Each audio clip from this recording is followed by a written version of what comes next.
Along with most legal academics, I started as a lawyer. I worked for Covington and Burling in San Francisco. I went to UCLA Law, and so I'm originally from Southern California. And I actually went to law school with the idea of becoming a professor, hoping one day to become a corporate law professor.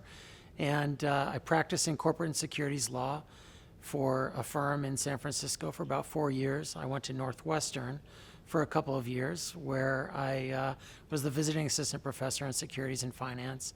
And then after that, I transitioned to my first full-time position at Ohio State. And I was there for 17 years in a variety of roles, and the last few years as associate dean. What are the core goals that I would pursue as a new dean? What I wanted to focus on was really the basics of what we're doing here at the law school, which is really getting the very best students we can, so admissions, helping those students to prepare for and pass the bar exam, and then finally careers. And if you can think about that, that's the ABCs of a law school. It's admissions, bar exam, and careers, and that's really what we're going to be focused on.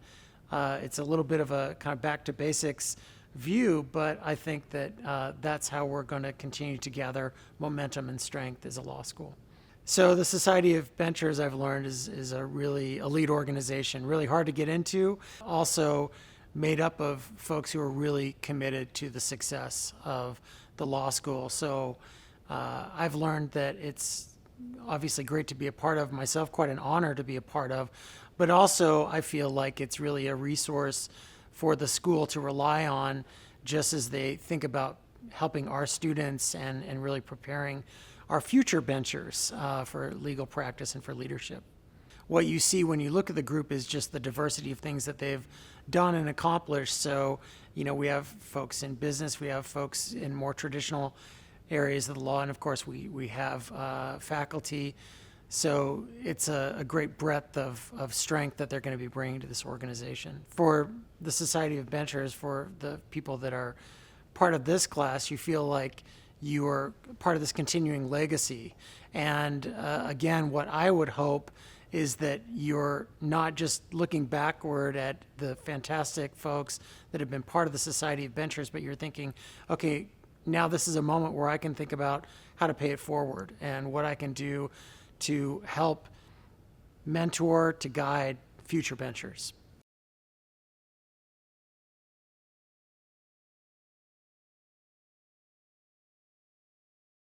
I started at Geisse in the fall of '79. Being in University Circle was something that really attracted me. I'm a big orchestra lover. I attended Cleveland Orchestra concerts throughout my time at Geisse, and I also used to study across the street at the Botanical Garden, not at the Art Museum, but the Botanical Garden had a great garden, and I was then a big gardener, and I still am today. At that time, I had not really dealt with my sexual orientation. So there was someone at the university who helped me a lot.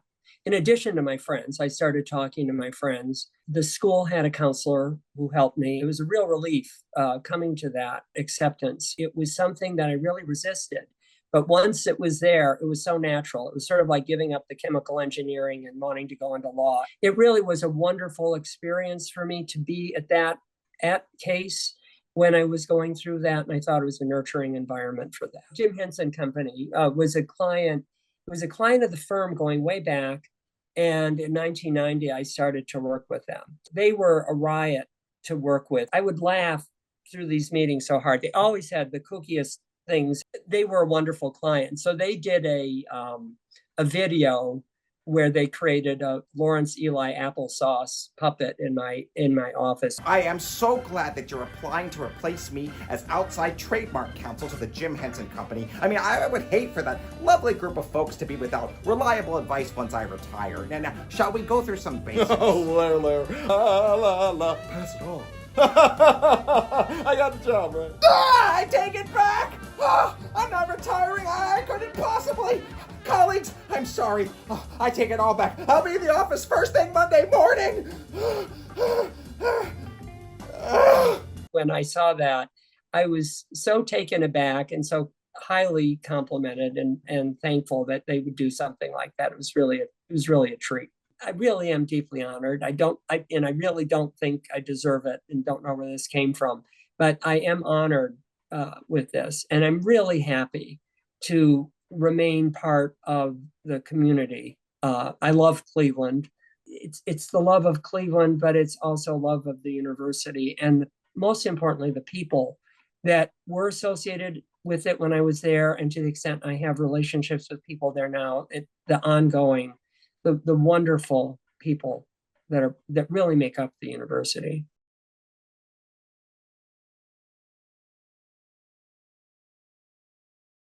I came to the law school with an intention to hone my skills to be in public service and was super focused on that. And as a matter of fact, after my first year at the law school, I became Howard Metzenbaum's issue director on his Senate campaign. And when he won, I went to Washington with him and I became his speechwriter for nearly 2 years.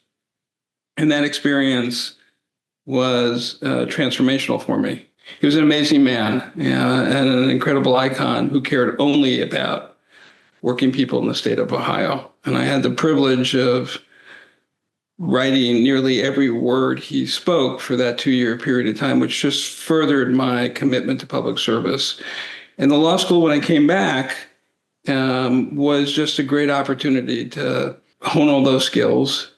And, I was lucky enough to be there at a time when legends like Lou Katz were there. And so, my memory of the school was an ability to essentially allow me to develop skills which have served me for the rest of my life. From law school, after my time with Howard, I ran for state assembly in New Jersey and narrowly lost. But again, it was the continuation of that commitment to public service, and then was in the private sector. So in my current role as CEO of Draper Richards Kaplan, I'm reminded every day about the urgency of the time we live in. This job that I currently hold is the best job I've ever had in my life.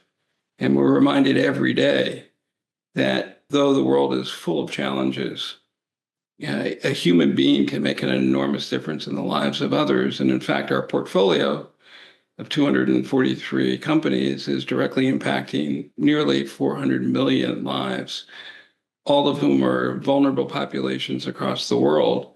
And as you can see, this is what impact really looks like in life. Yeah, so I was honored to be included in the benches, particularly because I am sure I am atypical. I'm not a judge, I'm not a practicing attorney. I didn't work for a conventional firm. And I think more than ever, it's vital that the legal community showcase people with different careers and opportunities.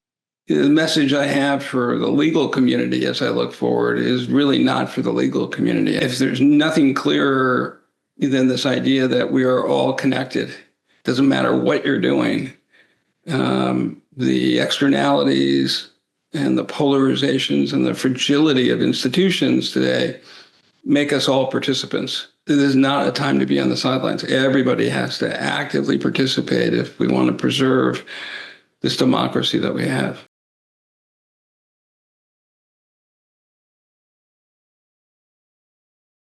My name is Jennifer Cupar, and I'm a 1998 graduate of the law school. I knew about Geisse and heard about Geisse my whole life. My dad's a 66 graduate of the law school.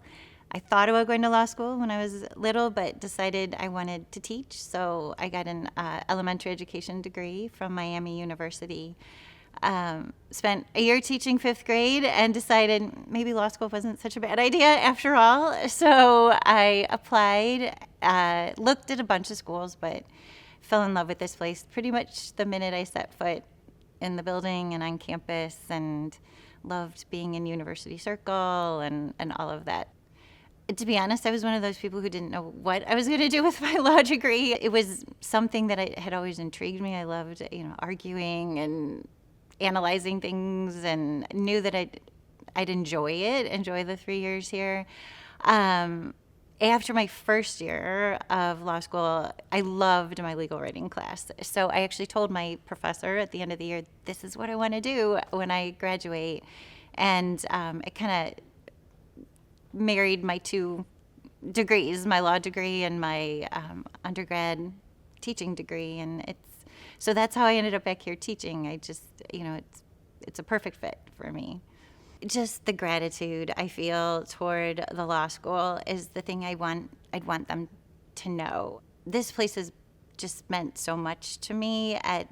From the minute I started as a law student, it's where I met my best friends, where I met my husband, where I met people who, changed my life for the better.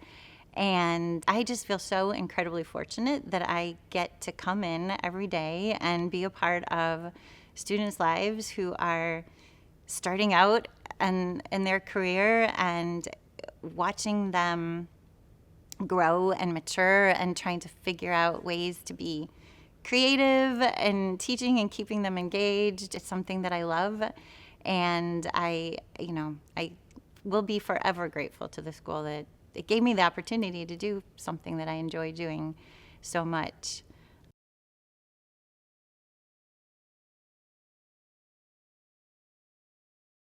I'm a trustee of a family foundation. That's something my parents set up and funded, so I take no credit for it. I just write the checks. So I get a lot of thanks that I don't, it's really undeserved, including this honor. So most of our funding goes overseas to groups working with extremely poor people, helping them increase their income or gain access to water, sanitation, hygiene. And in one case, we fund an organization in Honduras that's focused on justice, helping disenfranchised people get justice. And I don't recall how exactly what our work came to the attention of Michael Scharf, but it must have, and he proposed that we fund a program called the Yemen Accountability Project at the law school, which we funded, I think, now for 6 years. There's always going to be some need for this kind of work in the world, unfortunately. Michael may have started something that will be part of the law school for a long time to come. That's definitely I'd say a benefit of this program is that some young lawyers are being launched into the world with a passion and some experience in this area. And even if this particular project never brings anybody to justice, maybe their careers will. I want to thank the Society for this honor. I feel very undeserving. As it happens, I heard a sermon this week by Tim Keller about grace, which he defined as unmerited favor. So someone under no obligation to gives to someone who's done nothing to earn it or deserve it. Of course, he was talking about God offering forgiveness and eternal life to undeserving humans. God is under no obligation to give it, and we've done nothing, can do nothing to earn it or deserve it. That's the way I feel about joining the Society of Benchers. I don't think I've done anything to deserve it, so all I can do is say thank you, and it's a great honor to be included among a group of colleagues who have done things to deserve it.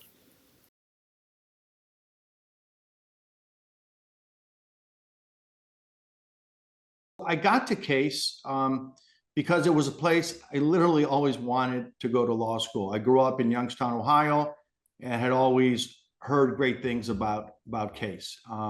Went to college out west, but wanted to come back home to Ohio to go to law school, which I did. And I was fortunate enough to be able to attend a Case law school. And I think I had a great experience there. When I look back on my days in law school, what I think is most important for me is the foundation I got there, and the perspective of being able to kind of think critically and learn to be prepared. One of the other, I think, really influential things about law school at Case for me was meeting Professor Henry King.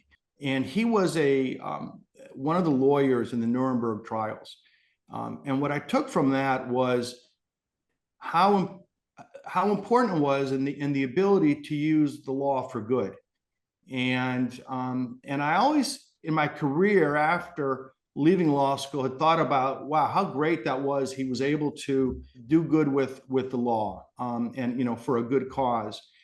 And the way my career developed, I was initially a commercial litigator, and honestly wasn't particularly fulfilling. And then in 1997, one day, someone referred to me a woman whose 4-year-old autistic son was sexually molested at a preschool.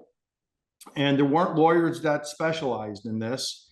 And of course, in law school, there's no major, you don't know about this. But as I said, you know, I knew how to think critically, and I had a good foundation, and the case really interested me. And I said to this woman, let me look into this. The story was horrific.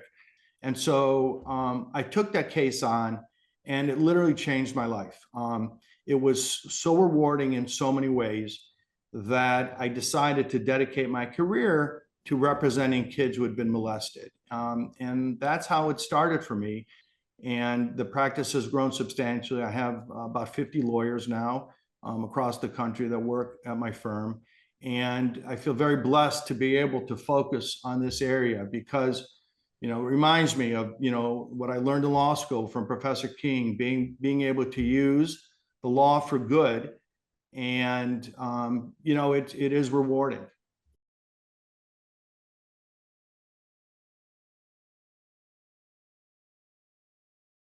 I'm attorney Kelly Grigsby Jones. When I graduated law school in 1995, my classmates would know me as Kelly Grigsby, and I studied here at Case Western from 1992 through 95, and it was a wonderful experience. I remember my final exam, second semester, third year, my dad asking whether it was all worth it, and I said it was challenging, it was hard, but it was intellectually stimulating, and I absolutely got what I expected out of it. I looked around at a lot of different schools, and my plan literally was, I wanted to be here until law school was finished, so I needed to be comfortable in that space for at least 3 years. It was pretty, it was aesthetic, the buildings were nice, the garden looked lovely, and then the people were my folks. I mean, these are all Northeast Ohio folks, and I grew up here. I've had marvelous mentors, Professor Enton, bless his heart, I struggled with administrative law, but he was a really great mentor to me as well. I think most importantly was when I took classes from Bill Leatherberry, but he taught insurance law. It resonated with me, and I ended up taking a second class from him in insurance law, and that's the nature of my litigation practice now, is that I do a lot of insurance and defense practice work. To be asked to be part of any group here at the law school, I feel very honored. Any ways that I can assist has been my desire, because there were people along the way who helped me as well. And I realized that kind of connection, that kind of mentorship, that kind of face of the university is imperative. It's why your students want to come to Case Western. It's why the students stay at Case Western. It's why professors want to come and be part of the faculty here at Case Western. And honestly, it's why I like to walk around and kind of do a little brag about, yeah, I went to Case Western Reserve University School of Law. It has its cachet when I walk around. And so just being invited to get back into this space and an opportunity to join such a venerable group of alumni and other supporters of the university is my pleasure, especially for new lawyers or for our, incoming, students here at the law school. I think it's important to understand you're allowed to make your own path. I think you're allowed to still be proud of your work, and you don't have to be part of the same clique. But some of those groups, some of those organizations, some of those people are watching, and your time will come. I appreciate having an opportunity to be elevated to such a noble group as the Society of Benchers.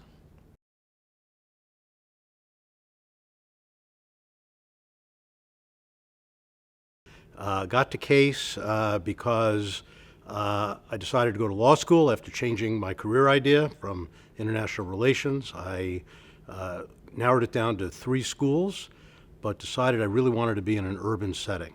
And 2 of the 3 were in urban settings, New York and Cleveland. New York was where I grew up. That was a rat race. I wasn't going there. So I decided I would go to Case after I considered my grandfather's advice. When I was about 12 years old, he sat me down and he said, I want to tell you one thing, young man, never go to Cleveland.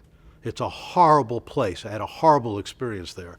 So when I'm at that decision point, and I said to myself, do I ignore him and follow my judgment, or do I listen to him? I said, maybe he doesn't know what the way Cleveland is today. And that turned out to be good, so I'm here.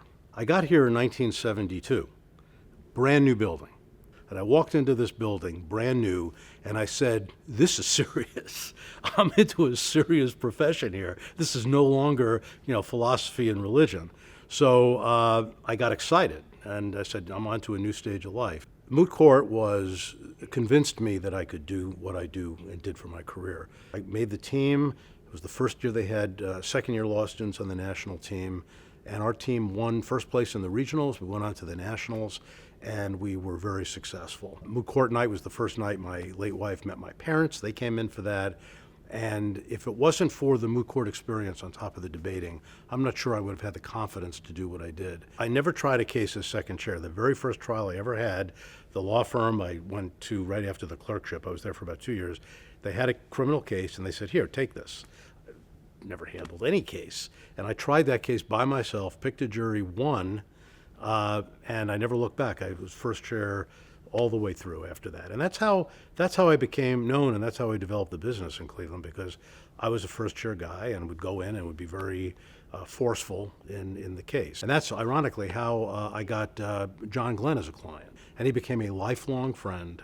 I represented him on any number of matters. I was an advisor to him in the Senate on a variety of political and judicial matters. It was a long-standing friendship and relationship with John Glenn. Got a call about the benchers and the fact that I was going to get in from most recent Dean Scharf. And I was, as I told him, so humbled by it because, first of all, there are some great lawyers that have come out of Case and my class. And to be recognized this way, to have somebody look at what I've done, the collection of my life, and say it's meritorious of this designation, means the world to me. And it's where I started, and it feels incredible to come back and get that recognition. That means a great deal to me.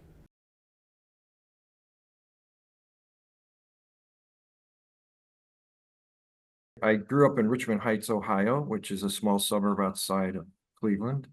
And for me, it was kind of a dream to go to Case Western Reserve because I'd heard about it my entire life.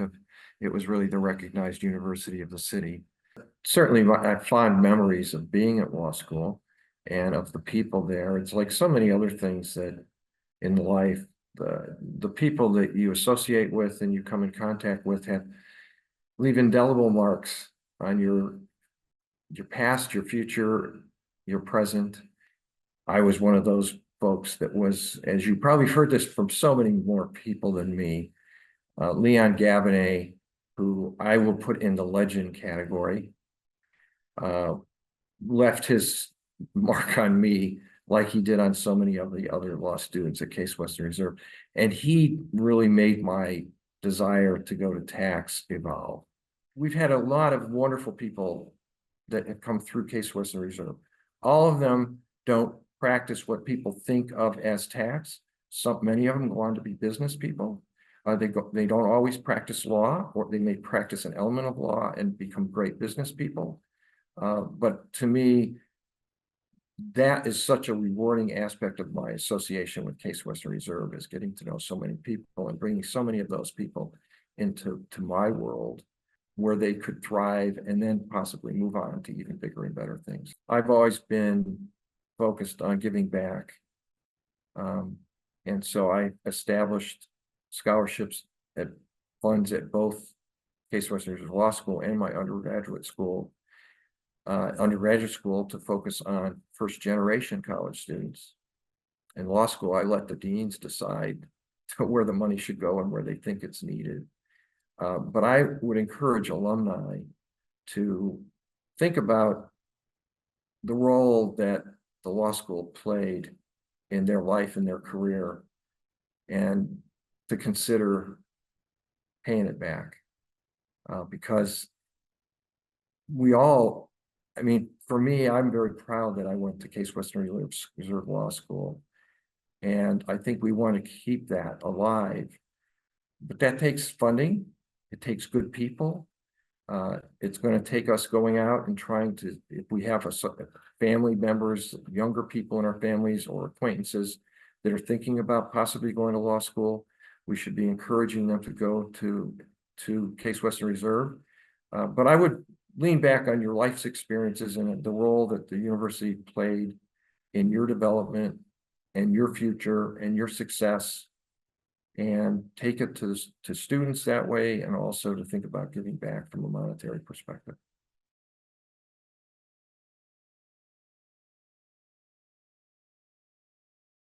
Hi, I'm Mark Kramer, and I grew up in Cleveland. I didn't actually go to Case. My mother actually graduated from Case in the 1940s. At the time, it was the Flora Mather College for Women. Case hadn't yet become co-ed. And for the last 25 years or so, my mother, while she was alive, and I and my kids through our charitable foundation have really been friends of Case and have been deeply involved in supporting and expanding the law clinic over those many years.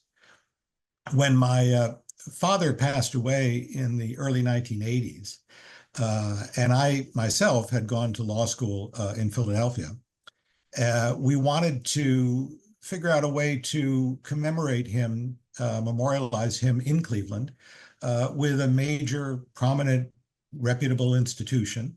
But our foundation also had very strong values about helping people in need.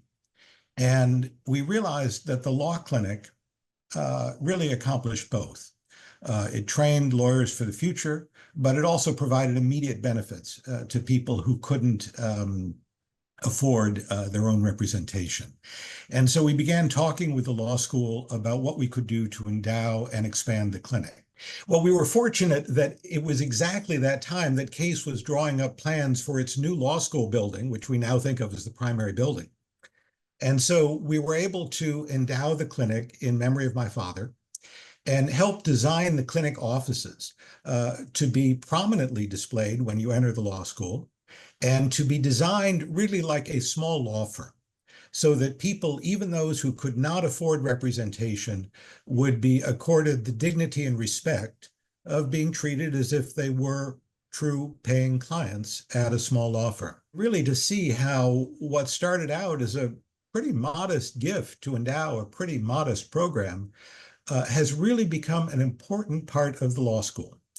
And when my mother passed away at 101 in 2021, we decided to make additional gifts to the clinic and to rename it not just in memory of my father, but in memory of both of my parents.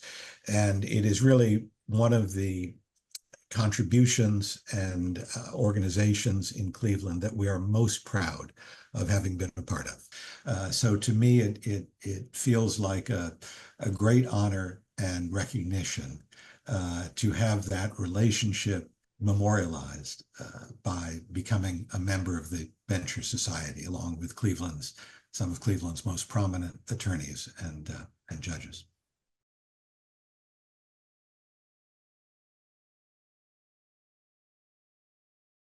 I think I always knew I wanted to be a lawyer. I did have a hard choice to make between music and the law, but I ended up choosing the law. I was very civil rights oriented. I immediately got the support that I needed, including from my professors at Case Western, to let me know that it was just a great fit for me.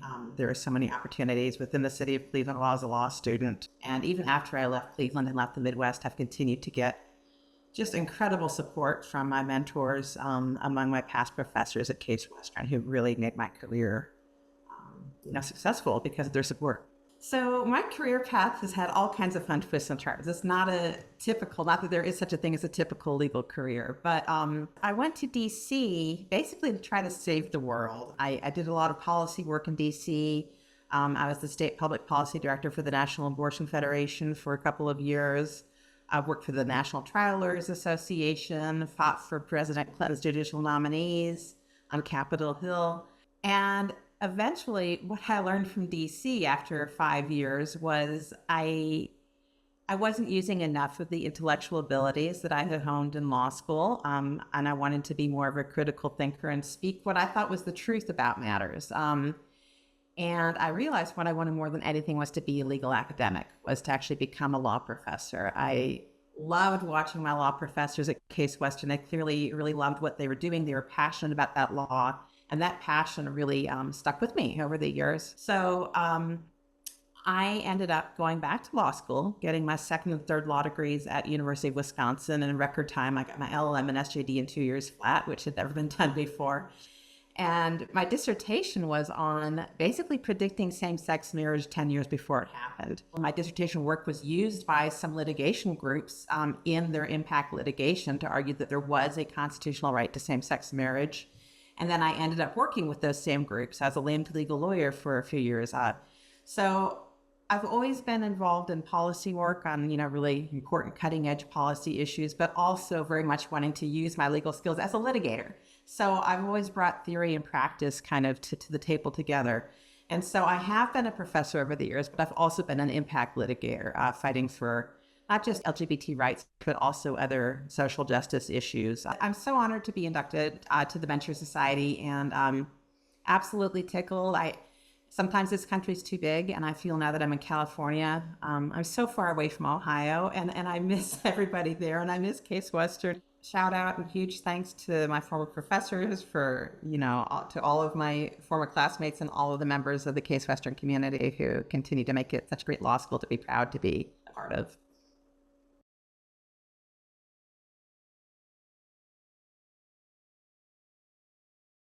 When John Corey called me to tell me I was being inducted into Ventures, I have to say, I asked him if he had the right Karen Milton. And, he laughed, but I've had a public service career, and it's rare, I think, educational institutions, honor or look, public service careers. And I'm very, very grateful that Case Western took a chance on me. And because of the scholarship, I was able to pursue a public service career, which I would not have been able to do if I was coming out of law school and college before that with lots of loans. So I was very lucky. My second summer out of Case, I interned in the United States Attorney's Office in Washington, D.C., and worked on what were then the abscam cases, which were one of the first FBI stings into political corruption.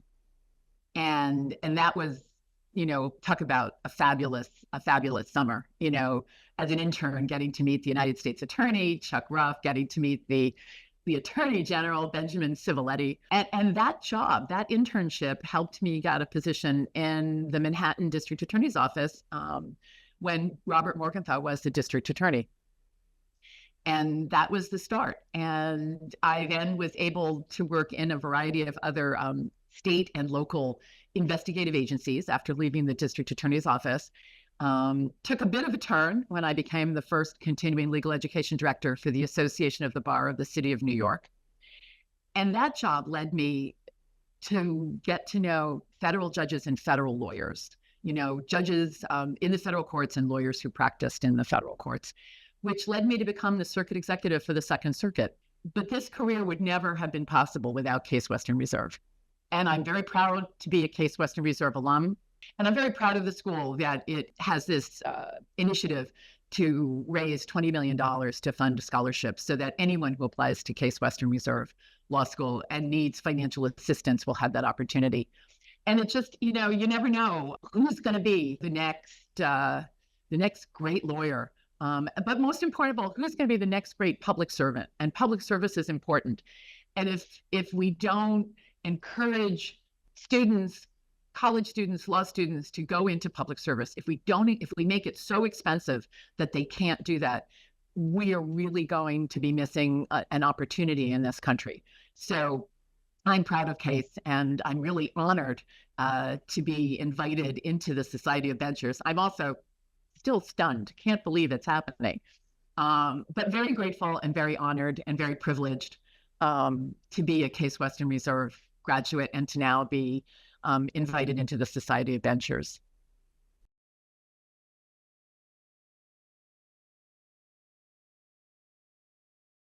I actually ended up at Case.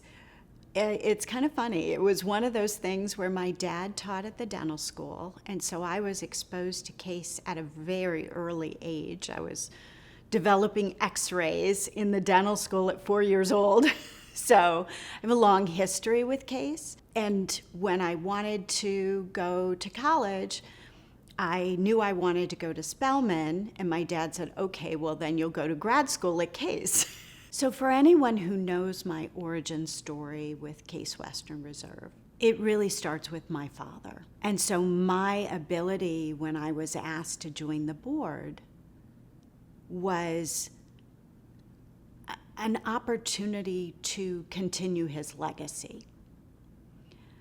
Going to Case Law School, having him nearby, being able to walk to my grandmother's and sit and eat pizza with her when I needed to get out of the law school. Those were all part of my Case experience, but serving on the board has given me that chance for me to give back to the institution that led to the career, that led to the love of my life, that led to being able to help people like my children. And so I am grateful to Case for all those things. So the PIN is for Autism Speaks and autism awareness and autism acceptance. I have 2 adult children on the spectrum. You know, you always in life want to do things that speak to you. And working with Autism Speaks and trying to make a difference in the world for all people with autism is my labor of love.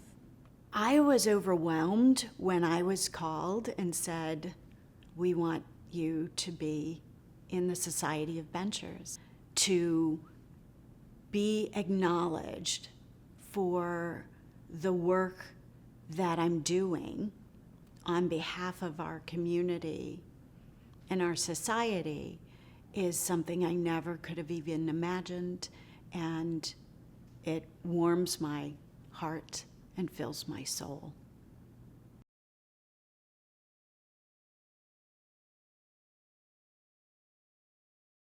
Over my lifetime, I've tried a lot of very interesting cases. I represented Licavoli in the Danny Green murder case.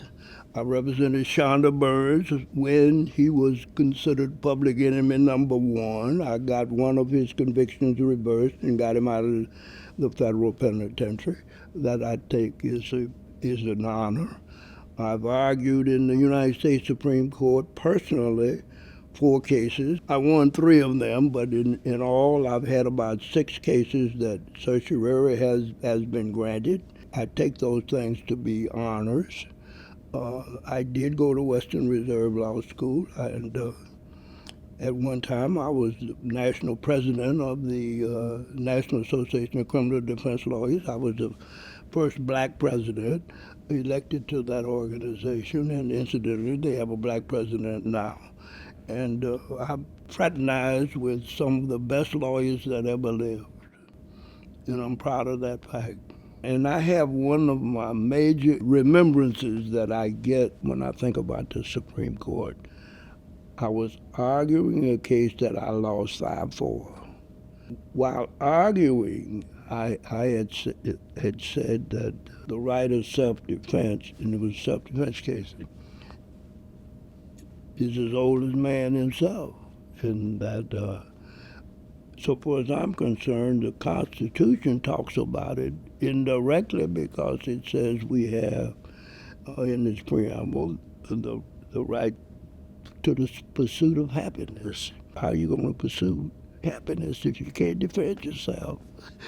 So I was interrupted by Justice Stevens, who told me, he said, Mr. Willis, I read that argument in your brief, and I can't find any support for it. In all the cases, I had my people trying to look back through all the cases to see if there's any support for that argument. And this is, I think, is my best example of repartee that I have ever come up with. I told him, I said, well, Mr. Justice, if you say that there's no authority out there for my position, then I accept it. On the other hand, if I'm to be blamed for calling that to the attention of the Supreme Court, then so be it. Everybody in the courtroom let out a roar. The marshal almost fell out of his seat laughing. He said, how did that brother come up with that one? So I had a good time. I had a very good time doing whatever it is that I do.